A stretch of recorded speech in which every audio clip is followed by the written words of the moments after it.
This is why Shiva does not stop Sati, even though he could.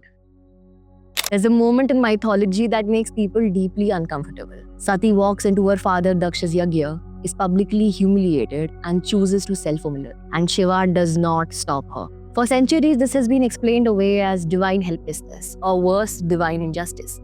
But that explanation misses the deeper interpretation entirely. See, Shiva is not portrayed as the god of intervention. He is the embodiment of consciousness itself, and consciousness merely witnesses what each soul chooses and then responds to the truth of that particular choice. Sati does not die because Shiva is powerless. She dies because a certain form of identity has reached its natural end. The daughter of Daksh cannot coexist with the consort of Shiva. One form has to dissolve for another to emerge. And Shiva does not interrupt that dissolution, because awareness does not rescue you from collapse. It transforms you after you collapse. And that is why Shiva reacts after Sati's death, as Rudra, as destruction, as reordering. Not to undo the event, but to ensure that it does not go meaningless.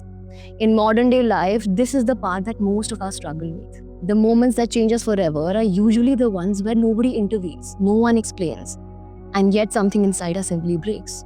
There's no closure, there's no rescue, there's no explanation. But we become a version of us that cannot go back to who we were yesterday, no matter how much we try. And yet that breakdown becomes the doorway to something new, because through that gap, a different self, a different capacity to love, a different center of gravity starts to take shape. This is what people call the Shiva consciousness.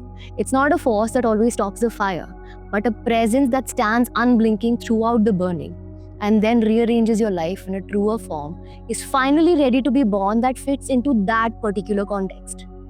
Follow for more such content.